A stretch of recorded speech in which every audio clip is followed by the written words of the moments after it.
Pegunungan Langit Pemakaman berdiri di wilayah barat laut dataran tengah.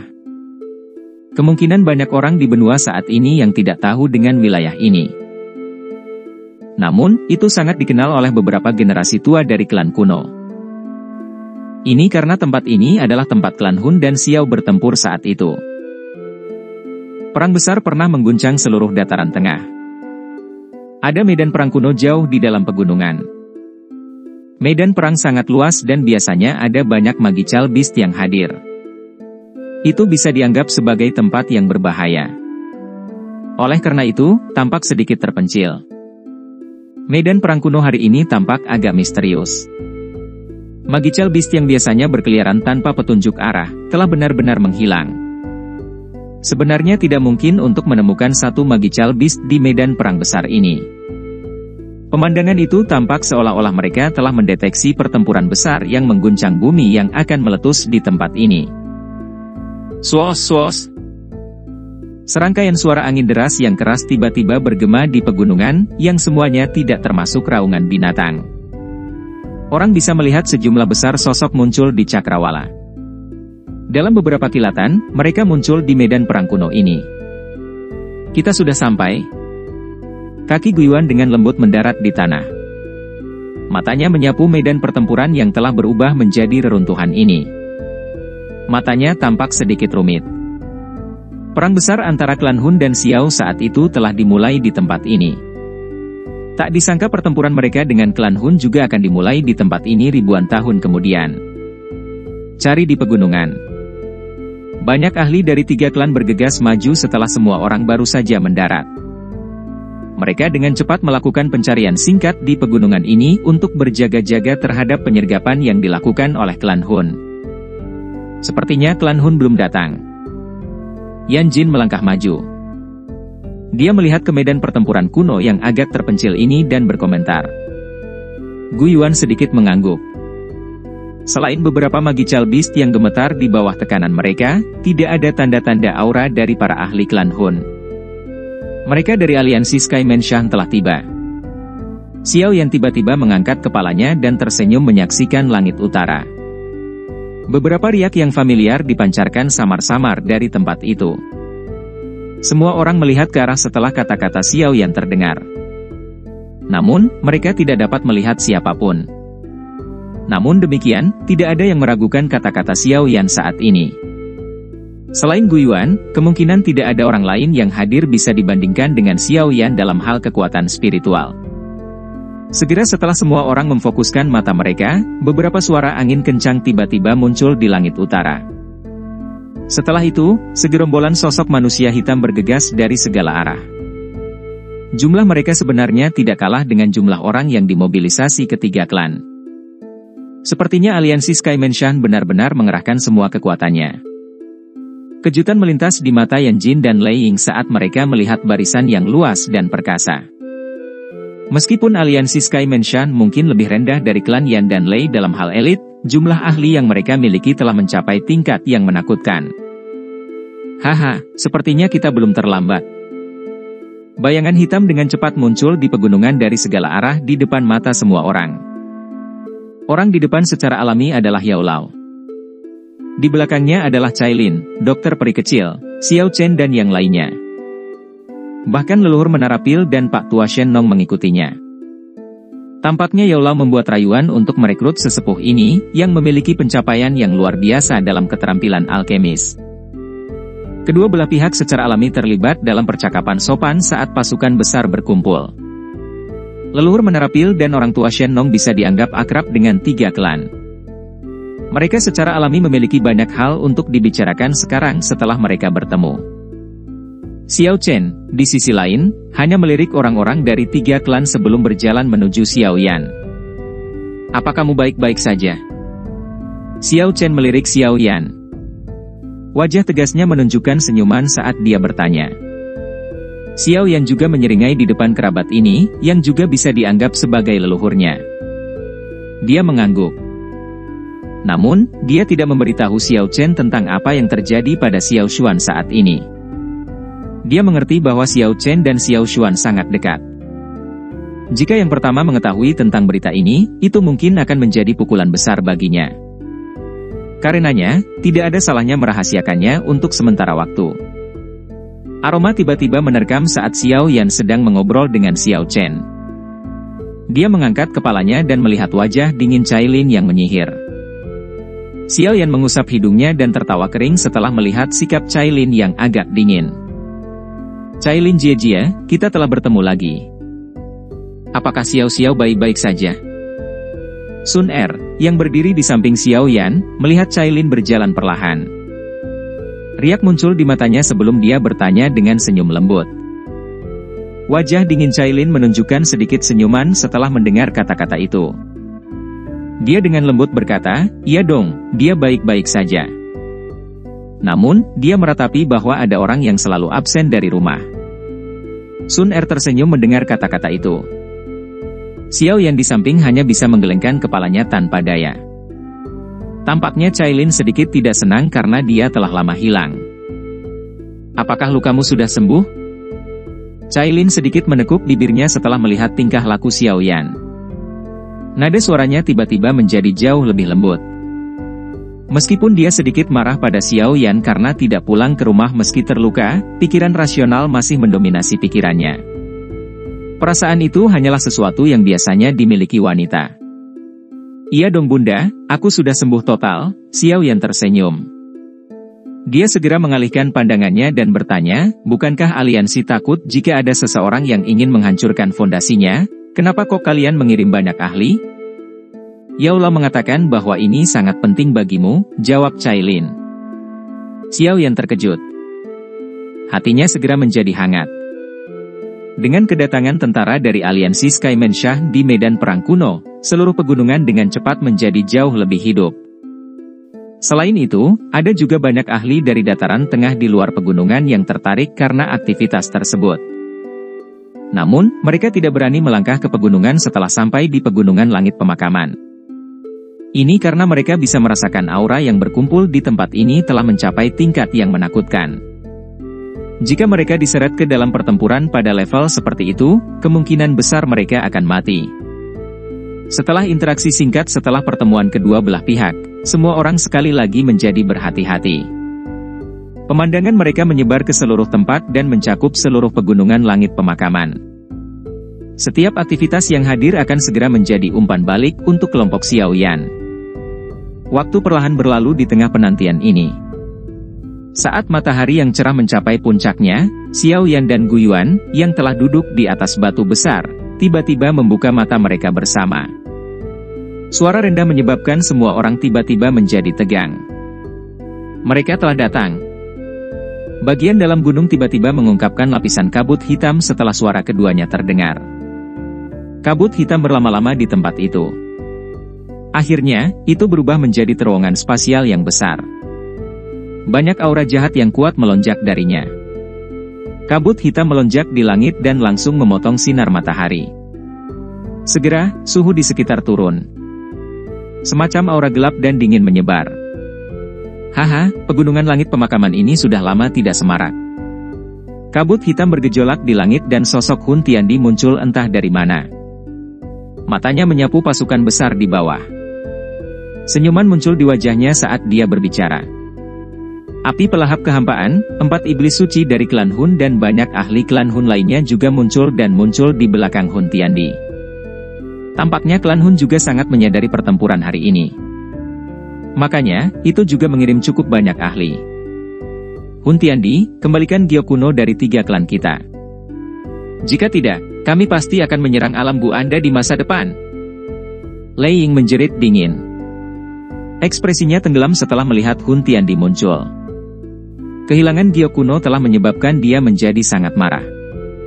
Secara alami, dia tidak bisa menahan amarah di hatinya sekarang setelah dia melihat pihak lain. Menyerang alam Hun. Hah, mungkin tidak ada orang yang memiliki kekuatan untuk melakukannya di dunia ini sekarang. Hun Tiandi tertawa terbahak-bahak di hadapan teriakan marah Lei Ying. Dia segera mengabaikan yang pertama saat matanya diarahkan ke Xiao Yan. Dia berbicara dengan suara lemah, apa yang kamu rencanakan? Apakah Anda akan menggunakan batu giok kuno untuk menukar orang yang Anda inginkan atau Anda akan dengan paksa merebutnya? Saya ingin bertemu ayah saya. Mata Xiao Yan tidak beralih saat dia menatap Hun Tiandi dan perlahan berkata. Hun Tiandi melirik Xiao Yan setelah mendengar ini. Dia segera melambaikan tangannya dan ruang di belakangnya berfluktuasi. Suara rantai segera terdengar. Setelah itu, penjara yang terbentuk dari kabut hitam muncul di langit. Ada sosok tua duduk di dalam. Banyak rantai terjerat erat di sekelilingnya seperti ular berbisa. Mata Xiao Yan terfokus pada sosok tua itu saat penjara muncul. Tubuhnya gemetar tanpa sadar. Meski agak kabur, darah yang mengalir di dalam Xiao Yan segera memberitahunya bahwa sosok itu memang ayahnya, Xiao San. Puluhan tahun telah berlalu. Kepala klan yang bersemangat tinggi dari saat itu telah menjadi sosok tua berambut putih ini. Tubuh aslinya yang kuat telah menjadi kurus dan lemah selama ini. Dia telah dipenjara selama beberapa dekade. Tubuh Xiao Yan terus bergetar. Dia melihat rantai logam berat pada sosok tua itu. Gelombang demi gelombang niat membunuh yang liar bergejolak di dalam hatinya. Dia mengepalkan tinjunya erat-erat membiarkan kukunya menekan telapak tangannya. Tetesan darah mengalir dari mereka dan jatuh. Hun Tiandi, jika saya memiliki kesempatan untuk melakukannya, saya akan menjungkir balikan klan Hun Anda. Mata merah darah Xiao yang tiba-tiba berbalik ke arah Hun Tiandi. Suaranya parau dan rendah. Pada saat yang sama, fluktuasi spiritual yang menakutkan tak tertandingi menyebar dalam gelombang seperti mode dengan dia di tengah. Segera, awan gelap bergolak dan guntur bergemuruh. Keberadaan jiwa tingkat D. Para ahli dari klan Hun, yang baru saja memberi Xiao Yan senyuman jijik tiba-tiba memiliki ekspresi kaku setelah fluktuasi spiritual dipancarkan. Bahkan ekspresi Hun Tiandi akhirnya sedikit berubah. Jelas, dia tidak menyangka bahwa kekuatan spiritual Xiao Yan benar-benar melonjak sampai sejauh itu dalam waktu setengah bulan. Xiao Yan yang hebat. Suara Hun Tiandi rendah dan dalam. Ada sedikit niat membunuh di dalamnya. Xiao Yan saat ini akhirnya membuatnya merasa sedikit terancam. Xiao Yan. Sosok tua yang tertahan keras rantai logam di dalam sangkar itu tiba-tiba bergetar karena ucapan Hun Tiandi. Dia perlahan mengangkat kepalanya. Ekspresi keruh muncul di matanya. Akhirnya, mereka berhenti di depan pemuda berpakaian hitam, yang melayang di langit tak jauh dari situ. Tubuhnya langsung menegang. Air mata mengalir dari matanya. Suara serak tua itu dipenuhi dengan kesedihan yang tak tertandingi. Yan Er. Seluruh tempat itu benar-benar sunyi. Hanya suara tua, yang menyebabkan seseorang merasakan kesedihan yang tak berujung bergema di langit. Xiao Yan masih pemuda yang lemah saat mereka berpisah saat itu. Namun, perpisahan saat itu sudah berlangsung puluhan tahun. Kebencian memenuhi hati pemuda selama jangka waktu yang lama ini. Dia telah berlatih dengan sekuat tenaga, melarikan diri dari kematian berkali-kali sambil menembus batasnya. Semua itu hanya untuk menyelamatkan ayahnya, yang pernah menyayanginya dan membiarkan ayahnya sekali lagi menikmati hidup di masa tuanya. Gu Yuan dan yang lainnya menjadi diam saat dia melihat pria muda yang agak kurus di udara. Mereka tahu cukup banyak tentang masa lalu Xiao Yan. Oleh karena itu, mereka dengan jelas memahami betapa banyak usaha dan pengorbanan yang telah dia lakukan. Orang biasa hanya dapat melihat pencapaiannya yang luar biasa. Namun, mereka telah lupa berapa banyak pertarungan hidup dan mati yang tersembunyi di bawah pencapaian yang mencolok ini. Orang ini benar-benar laki-laki sejati. Tak seorang pun di klan Lei saya bisa dibandingkan dengannya. Lei Ying menghela nafas pelan dan bergumam. Xiao Yan mampu perlahan-lahan naik dari menjadi pemuda yang lembut saat itu menjadi raksasa yang bahkan harus mereka anggap serius. Selain itu, dia juga harus melarikan diri dari para pembunuh yang dikirim oleh klan Hun selama periode waktu ini. Perjalanan yang sulit tidak hanya gagal menyebabkan pemuda itu mengalami kematian dini tetapi malah menjadi batu asah baginya untuk melangkah ke jalan yang kuat. Semua dari mereka mengakui bahwa mereka pasti tidak akan dapat melakukan lebih baik daripada Xiao Yan jika mereka berada di posisinya. Bagaimanapun, Xiao Yan hanya mengandalkan dirinya sendiri. Klan Xiao yang dulu terkemuka tidak meninggalkannya dengan kekayaan apapun. Para ahli dari klan Lei terdiam menghadapi desahan lembut Lei Ying. Mereka tidak dapat membantahnya. Xiao Yan gege. Sun Er menggigit bibirnya dengan lembut. Matanya yang cantik mengandung kemerahan saat dia melihat punggung yang bergetar berulang kali. Dia bisa merasakan emosi yang melonjak di hati yang terakhir. Dia sangat menyadari upaya yang telah dilakukan Xiao Yan selama tahun-tahun ini. Sosok tua di dalam penjara itu mengangkat tangannya dengan susah payah. Matanya menatap tajam pada pemuda berpakaian hitam itu. Dia masih bisa melihat jejak pemuda dari saat itu di wajah yang sudah dewasa. Putra, yang pernah dia banggakan, benar-benar sekali lagi muncul di depannya. Anakku. Air mata terus mengalir dari matanya. Setelah itu, dia tiba-tiba menerkam ke depan. Suaranya serak saat dia meraung, Yan Er, pergi. Setelah dipenjara oleh klan Hun selama bertahun-tahun, dia jelas menyadari betapa menakutkannya klan Hun itu. Dou Huang atau bahkan Dou Zong, yang dapat mendominasi kekaisaran Jiama saat itu hanya dianggap biasa di tempat itu.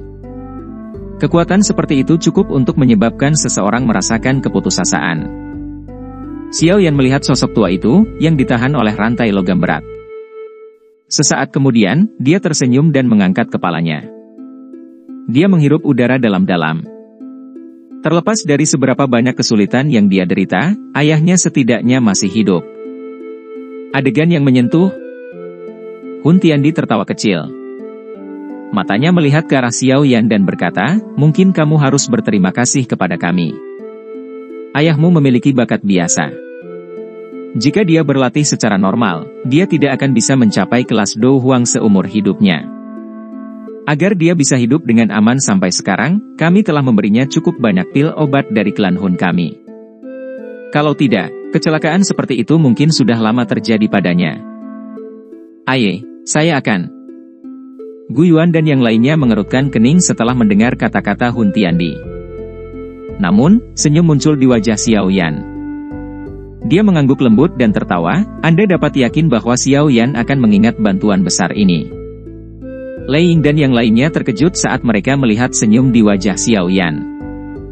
Rasa dingin yang pekat muncul di dalam hati mereka. Seseorang dengan tampilan ganas tidak menakutkan. Orang yang menakutkan adalah seseorang yang mampu menjaga senyum di wajahnya sementara niat membunuh melonjak di dalam hatinya. Wajah Hun Tiandi berkedut sedikit. Bakat Xiao Yan sama mencoloknya dengan Xiao Xuan saat itu. Namun, kekejamannya jelas telah melampaui Xiao Xuan.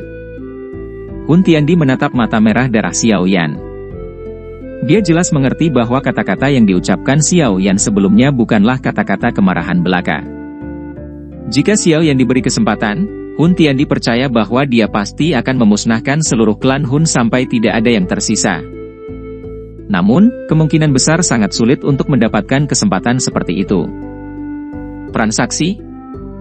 Xiao Yan mengepalkan tangannya. Sebuah batu giok kuno menyala dan muncul. Itu adalah giok dewa kuno Toushi yang terakhir.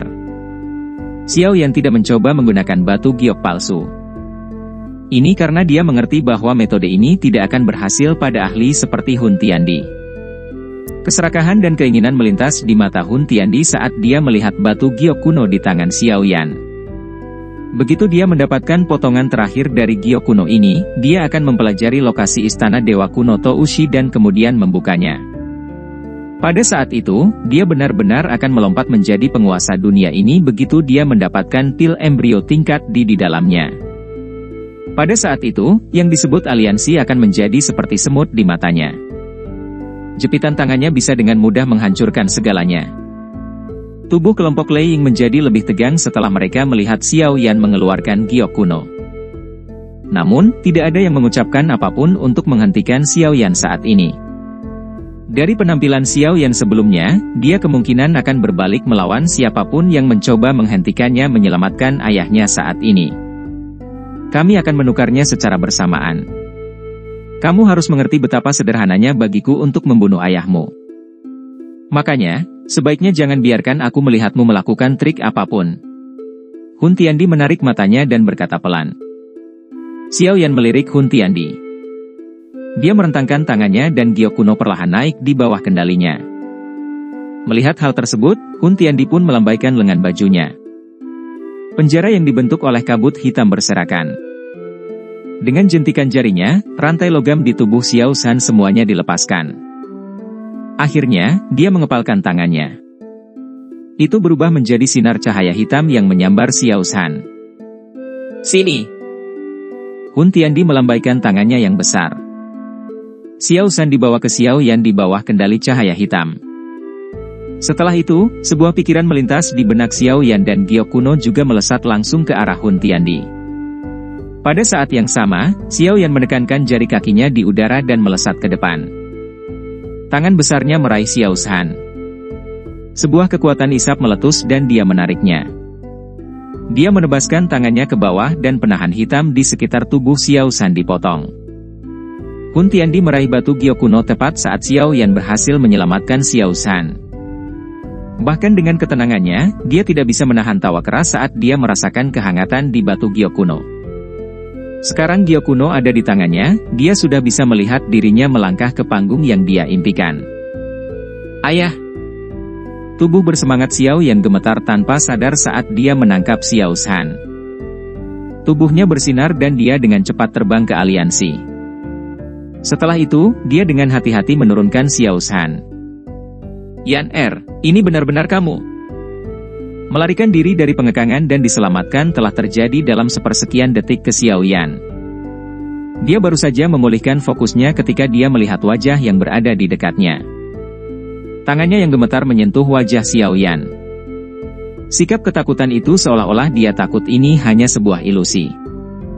Dia terus-menerus berharap di mana hari ini akan datang. "Ayah, maaf kamu telah menderita cukup lama." Melihat es tipis itu seperti muncul dari Xiao Zhan, bahkan Xiao Yan tidak bisa menahan matanya menjadi merah. Kedua kakinya berlutut di depan sosok tuanya. Bahkan batu besar di bawahnya telah berakhir dengan banyak garis retakan. "Ini benar-benar kamu." Tangan Xiao Zhan menyentuh wajah Xiao Yan dengan gemetar. Dia merasakan kehangatan dan air matanya mengalir tak terkendali. Adegan ini membuat semua orang di sekitar merasa sedih. "Yan cepat bangun. Itu semua karena ayah tidak berguna." Xiao Zhan menyeka air matanya. Dia buru-buru mengangkat Xiao Yan berdiri dan melihat wajah ini, yang menjadi lebih dewasa dari saat itu. Wajahnya tanpa sadar menunjukkan ekspresi senang. Hal yang sangat ingin dilihat seorang ayah adalah pertumbuhan anaknya. Orang yang paling dia khawatirkan saat ditangkap saat itu adalah putra bungsu ini. Namun, anak ini adalah keajaiban dan kebanggaan terbesar baginya. Xiao Yan menarik napas saat dia melihat Xiao Zhan yang berantakan, yang tampak jauh lebih tua dibandingkan saat itu. Dia dengan lembut berkata, "Ayah, kakak laki-laki dan saudara laki-laki kedua semua menunggumu. Aku akan membawamu menemui mereka setelah masalah di sini selesai. Sekarang, bagaimanapun, izinkan saya untuk menyelesaikan beberapa masalah. Lindungi ayahku." Xiao Yan menoleh dan berbicara dengan para ahli dari Sky Manshah di sampingnya. "Ketua aliansi, yakinlah bahwa kami akan melindunginya sampai titik darah penghabisan." Dengan suara tegas mereka berteriak sambil tangannya menghormat ke Xiao Yan, "Darah itu merah jenderal. Kami siap mati." Lusinan ahli dari aliansi Sky Manshah itu, yang telah mencapai puncak kelas Do Usun, segera menjawab dengan hormat setelah mendengar ini. Segera, mereka bergerak dan muncul di sekitar Xiao Zhan, memberinya perlindungan yang ketat. "Yan ini." Xiao Zhan terkejut saat melihat adegan ini. Orang-orang di sekitarnya ini semua memiliki aura yang kuat dan menakutkan. Mereka dianggap cukup kuat bahkan di klan Hun. Namun, dia merasakan ketidakpercayaan yang besar di dalam hatinya saat dia melihat para ahli di matanya ini sangat hormat ketika berbicara dengan Xiao Yan. Mungkinkah anak laki-laki yang dulu harus dia lindungi sudah menjadi sekuat ini? "Ayah, tidak perlu khawatir. Mereka akan menjagamu." Xiao Yan menarik emosi di dalam hatinya. Dia tersenyum sedikit ke arah Xiao Zhan sebelum berbalik. Niat membunuh yang sangat gelap dan dingin menutupi matanya. Keinginan membunuh di dalam hatinya telah mencapai tingkat yang kaya dan tak terkendali. Karena itu, dia harus membunuh. Gu Yuan, Lei Ying dan yang lainnya melemparkan pandangan mereka saat Xiao Yan berbalik. Mereka menatapnya. Ada juga rasa dingin yang melonjak di mata mereka. Klan Hun telah berhasil mengumpulkan semua giok dewa kuno Toushi. Mereka pasti tidak membiarkan semuanya pergi dengan mulus. Xiao Yan menurunkan dagunya di hadapan pandangan mereka. Dia dengan cepat mengangkat kepalanya dan melihat ke arah Hun Tiandi yang memegang batu giok kuno dan tertawa liar ke arah langit. Busur ganas terbentuk di sudut mulutnya. Segera, dia tersenyum dan berbicara dengan lembut. Ayo serang. Niat membunuh yang melonjak menyebar ke seluruh tempat saat kata-kata itu terdengar.